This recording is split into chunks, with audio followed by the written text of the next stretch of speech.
எல்லாருக்கும் நமஸ்காரம். இன்னைக்கு நம்ம புளிப்பொங்கல் அதான் பார்க்க போறோம். ஒரு 4 டேபிள் ஸ்பூன் நல்லெண்ணெய் குத்திக்கோங்க. இது 2 டேபிள் ஸ்பூன் தான் இருக்கு, இன்னும் 2 டேபிள் ஸ்பூன் குத்துவேன். 4 டேபிள் ஸ்பூன் நல்லெண்ணெய், 1/2 ஸ்பூன் கடுகு. கடுகு வெடிக்கட்டும். இது பாருங்க, 1 டம்ளர் பச்சரிசி குருணை எடுத்துட்டு இருக்கேன். 1 டம்ளர் 200 ml டம்ளர் இருக்கு இல்லையா, அந்த 200 ml டம்ளரில் 1 டம்ளர் பச்சரிசி குருணை. கப்புன்னு எடுத்துனா 1 கப்புன்னு கணக்கு வச்சுக்கலாம். கப்புன்னா 1 கப்பு. நம்ம படி சின்னப்படி எடுத்து அரைப்படி எடுத்துக்கோமோனோ இல்லை காப்படி, அதாவது 200 கிராம். 2 ஸ்பூன் உளுத்தம்பருப்பு,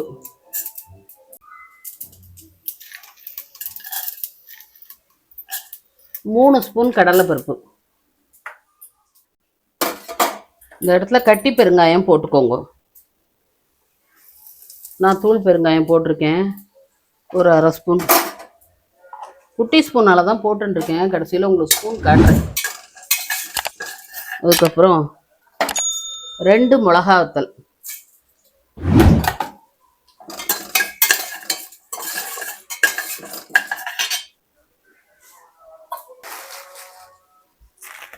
கடலை, நிலக்கடலை 2 புடி, வறுத்த கடலை.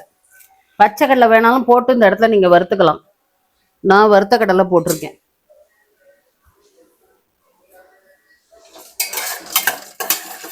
ரெண்டு புடி கடலை. கருவேப்பிலை,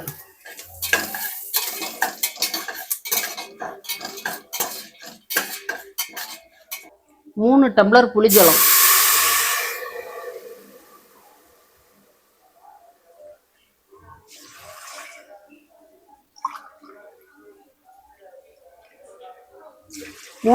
புளிஜலம். புளி நெல்லிக்காய் சைஸை எடுத்து கரைச்சிருக்கேன். ஏன்னா நம்ம 1 டம்ளர் தானே போடுறோம், 200 தானே போடுறோம். அதனால ஒரு சின்ன நெல்லிக்காய் சைஸு எடுத்து நல்லா கரைச்சி 3 டம்ளர் இதில் குத்திருக்கேன். இன்னும் ஒரு 1/2 டம்ளர் புளிஜலம் இருக்கு, அதை வச்சுட்டு இருக்கேன். 3.5 டம்ளர் ஜலத்தை குத்தி கரைச்சிட்டு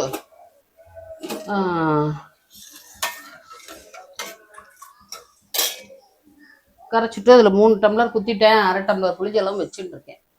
குட்டி நெல்லிக்காய் சைஸ் புளி, நீர்க்க 3.5 டம்ளர் ஜலத்தை குத்தி கரைச்சிக்கணும். 3 டம்ளர் தான் குத்திருக்கேன், 1/2 டம்ளர் வச்சுட்டு இருக்கேன். இப்போ அதுக்கு தேவையான அளவுக்கு உப்பு போடணும். ஒரு 1/2 ஸ்பூன் மஞ்சப்பொடி. இதை நீங்கள் எல்லாம் வறுத்தல் பாருங்க, அப்போ கூட போட்டு வறுத்துடலாம் அந்த மஞ்சப்பொடியை. நான் இப்போ மறந்து போயிட்டேன், அதனால இப்போ போட்டிருக்கேன். பாருங்க, ஸ்பூன் இதான். கடுகு, கடலைப்பருப்பு, உளுத்தப்பருப்பு, பெருங்காயம் எல்லாமே இந்த ஸ்பூனால் தான் போட்டிருக்கேன். குட்டி ஸ்பூன் இது, பெருசு இல்லை, குட்டி ஸ்பூன். நல்லா தளதளன்னு கொதிக்கிறது பாருங்க. இப்போ குருணையை நல்லா களைஞ்சி வச்சிருக்கேன்.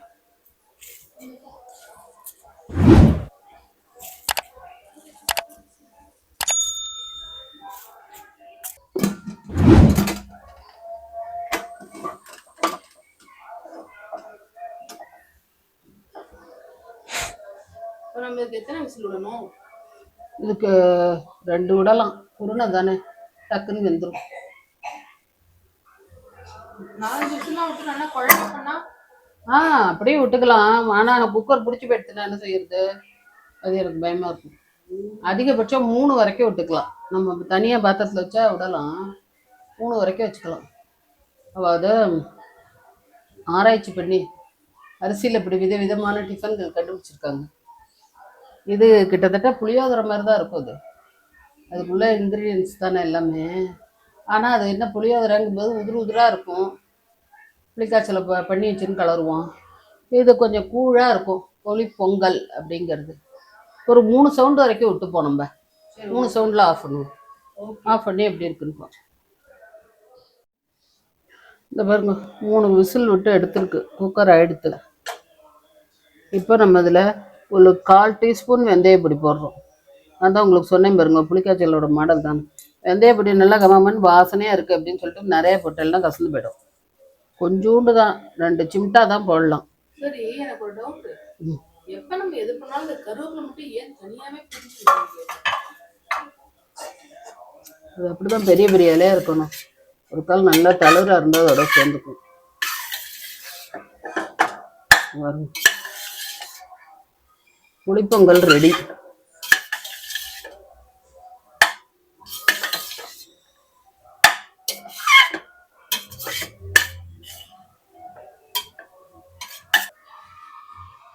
இந்த புளிப்பொங்கலுக்கு என்ன சைடு புளி?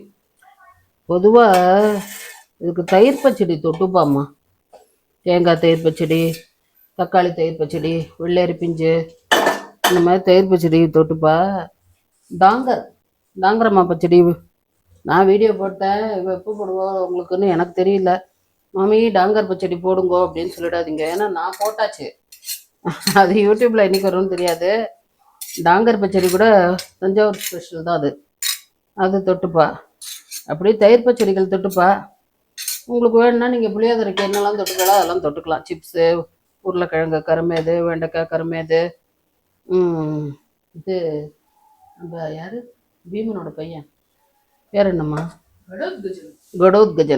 கடோத்கஜன் சொல்கிற மாதிரி புளியோதரையும் சோறு வெகு பொருத்தமாய் சாம்பார் அப்படி கூட தொட்டுக்கோங்க. என்ன வேணாலும் தொட்டுக்கோங்க, உங்கள் இஷ்டம்தான். மோர் குழம்பு கூட அதுக்கு தொட்டுக்கலாம். அப்புறம் வடம், அப்பளம், நீ வடை. இல்ல, தக்காளி தயிர் பச்சடி நீ கொடுத்து 1.5 வருஷம் ஆச்சு. நான் இன்னும் அந்த ஷார்ட்ஸ் போடவே இல்லையே. ரொம்ப சந்தோஷம். பச்சடி எல்லாம் போட்டுறாது. சரி, சுவையான தஞ்சாவூர் ஸ்பெஷல் புளிப்பொங்கல் ரெடி. சாப்பிட்டு பார்த்துட்டு எப்படி இருந்ததுன்னு கட்டாயமாக கமெண்ட் சொல்லுங்க. ஏன்னா அதை தான் நான் எதிர்பார்க்குறேன். ஒரு டம்ளர் குருணை போட்டோம் இல்லையா, அதுக்கு இந்த பேசினால் ஒரு பேசன் கண்டிருக்கு. எப்போ நம்ம அதில் 5000 தானே நான் சமைப்பேன். இது பொன்னி குருணை கொடுத்தா, அதனால அந்த பொன்னி குருணையில் பண்ணியிருக்கேன். இது அதனால தான் கொஞ்சம் உதிராக இருக்குது. நம்ம 5000 போட்டிருந்தா நன்னா பொங்கலாகவே ஆயிருக்கும். அதனால நீங்கள் அதுக்கு தகுந்த மாதிரி பார்த்துக்கோங்க. பிரமாதமாக இருக்கும் டேஸ்ட்டு. ஏன்னா அதுக்கு வெல்லமும் பால் அதெல்லாம் குத்தினா தான் சொல்லுவோம். திதிப்பாக இருக்கும்போது தான் பொங்கலோ பொங்கல்னு சொல்லுவோம். இது புளிப்பாக இருக்கணும், அதனால பொங்கலோ பொங்கல் சொல்லுவோம். எதை வேணா சொல்லுங்க. பண்ணி சாப்பிட்டு பார்த்துட்டு எப்படி இருந்தது அப்படின்னு சொல்லுங்க.